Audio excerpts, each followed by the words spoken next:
Salut à tous les amis, j'espère que vous allez bien. On se retrouve aujourd'hui pour une nouvelle vidéo. Dans cette vidéo, on va revenir sur l'actu du FC Barcelone, le match entre le Barça et le Napoli qui aura lieu également donc demain avec une nouvelle surprise, puisque le coach Mazzarri, le coach napolitain, a été démis de ses fonctions hier par De Laurentiis, donc le président du Napoli. Donc il y aura un nouveau coach, qui est d'ailleurs le sélectionneur de la Slovaquie, donc il va faire l'intérim et sera donc aux deux postes. Donc le Barça va jouer au Maradona avec un nouveau coach en face, avec évidemment très peu de temps pour travailler, puisque littéralement il va les connaître peut-être une journée avant de jouer le Barça. Donc ça sera super étonnant, super bizarre. Donc le Barça va devoir profiter de cette situation compliquée pour le Napoli pour essayer de faire la différence dès le match aller, même si je suis très conscient que ça sera un match compliqué, parce que le Barça, aujourd'hui, c'est une équipe qui est en difficulté dans le jeu, qui est capable de perdre contre n'importe qui et de gagner, bon, pas contre n'importe qui, mais de gagner contre le Napoli. Je pense que c'est possible, attention. Donc voilà pour la principale information côté Ligue des Champions. Il y aura probablement, on verra d'ailleurs aujourd'hui s'il y a la convocation de Joao Félix. On a appris qu'il était de retour à l'entraînement hier, mais pas de décision définitive concernant sa convocation et le fait qu'il soit disponible pour ce match. Donc on verra bien. Mais en tout cas, on attend un 11 avec probablement Inigo Martinez à la place de Pau Cubarsí et un 11 assez similaire à ce qu'on voit lors des dernières semaines avec un milieu composé de 4 joueurs et donc devant Lamine Yamal et Robert Lewandowski. Et en défense, Inigo Martinez plutôt que Pau Cubarsí avec Christensen en numéro 6. C'est ce qu'on attend. Pas de surprise, c'est dans la continuité de ce qu'on a vu lors du match contre Alaves, contre Granada, et lors du dernier match également contre le Celta Vigo, même s'il y a eu beaucoup de choses à dire lors de ces matchs. Donc voilà pour le 11 attendu pour ce match. Maintenant, on va parler d'une info qui est sortie hier dans les médias. Alors, il faut savoir que l'agent d'Alphonso Davies, donc le latéral gauche du Bayern Munich, qui lui reste d'ailleurs une année de contrat, donc il faut savoir que soit le Bayern le garde et il part gratuitement l'année prochaine, soit il prolonge, soit il part cet été, afin que le Bayern Munich récolte quand même de l'argent, plutôt qu'il parte libre à l'année prochaine. Donc, situation assez similaire que d'autres joueurs comme Lewandowski avant, lorsqu'il est venu à Barcelone. Eh bien, Alphonso Davies, son agent, est allé faire le tour un petit peu des clubs. Il était à Chelsea, à Londres, il y a quelques semaines. Il était à Madrid en début de semaine dernière. Et là, les 3-4 derniers jours, il était à Barcelone. Une réunion a été organisée avec Deco, donc à l'hôtel. On apprend que l'agent du joueur, réclame aux alentours de 13-14 millions d'euros bruts annuels pour le joueur, un salaire qui est plutôt élevé, mais bon, quand on voit aujourd'hui les latéraux gauche en Europe, t'en as pas beaucoup, il fait partie des meilleurs, même si je pense que le meilleur pour moi aujourd'hui, c'est plutôt Di Marco de l'Inter de Milan. Eh bien, Alphonso Davies est quand même quelqu'un de référencé, même si sur ces dernières années, surtout on va dire, une année et demie là, il est dans une situation très compliquée avec le Bayern, il se blesse beaucoup plus et il est beaucoup plus irrégulier aussi. D'ailleurs, il est critiqué en Bavière pour son niveau de jeu, il faut le savoir également. Donc il demande un salaire assez élevé que le Bayern Munich aujourd'hui ne serait pas disposé à payer.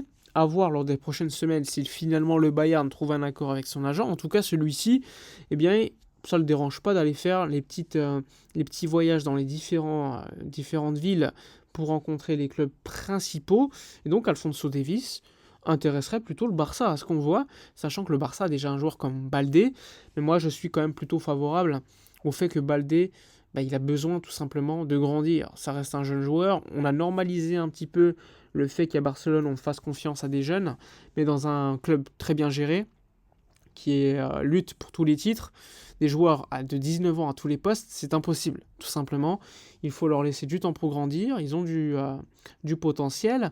On a vu Baldé la saison dernière, était très bon, cette saison beaucoup moins, et donc ce serait logique de se renforcer à ce poste, même si pour moi la priorité, ce serait le poste de numéro 6, comme je l'ai exprimé plusieurs fois. Alors, vous allez me demander, est-ce que ce serait pas plutôt une stratégie de l'agent pour avoir le plus d'argent possible ? Franchement, c'est pas impossible. C'est pas impossible, mais encore une fois, j'entends beaucoup de gens dire le Barça va recruter Alphonso Davies. Bon, doucement, on va se calmer. Le Barça, pour l'instant, doit d'abord trouver un remplaçant, un libéraux football finance pour respecter le fair play financier, vendre des joueurs, et lorsque ce sera fait, on verra si le Barça peut prendre Alphonso Davies. Moi, je pense que c'est possible, mais il doit y avoir des choses de fait avant. Et donc, avoir en plus le prix du joueur. On va pas se mentir, ça peut être 40, 50, 60 millions d'euros, ce qui est quand même assez élevé pour un latéral. Moi, je trouve ça beaucoup trop cher, avec un salaire aussi élevé. Le Barça a d'autres priorités, signer Cancelo, signer un 6.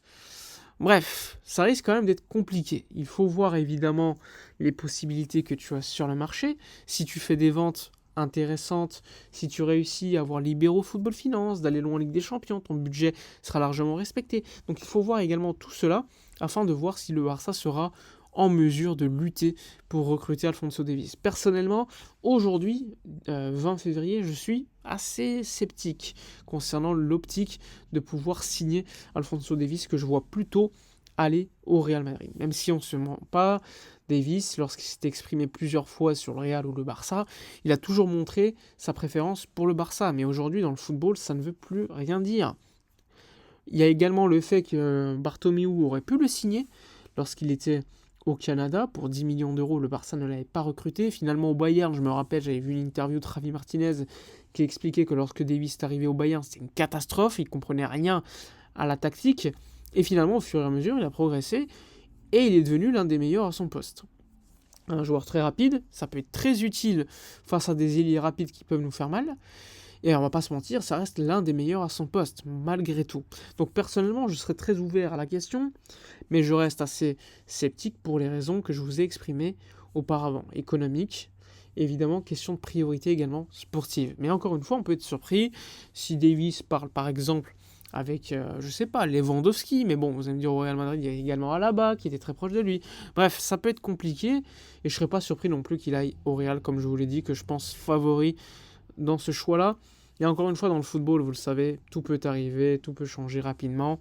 Aujourd'hui, on sait qu'il y a eu quand même une réunion avec son agent, comme il y avait eu une réunion d'ailleurs avec l'agent de Rudiger avant qu'il signe au Real Madrid. On n'avait pas pu, question de salaire, prime à la signature qui était très très élevée. On parlait de 11 millions d'euros net pour le joueur, avec une grosse prime à la signature de 15-20 millions d'euros.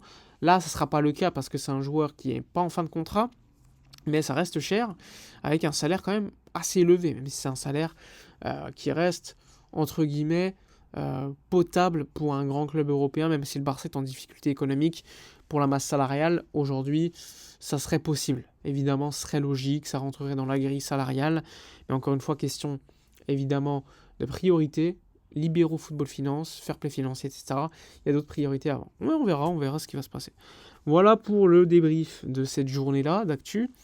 N'hésitez pas à donner votre avis, à liker, commenter, partager. Prochainement, je vous parlerai donc de Kvaratskhelia, le joueur du Napoli qui intéresse beaucoup le Barça, que le Barça va jouer, donc logiquement, vu qu'il joue au Napoli. On en parlera assez longuement parce qu'il y a beaucoup de choses à dire. Voilà pour la vidéo de la journée. Vos commentaires, likez, commentez, partagez. Je vous dis à la prochaine et d'ici là, comme d'habitude, portez-vous bien.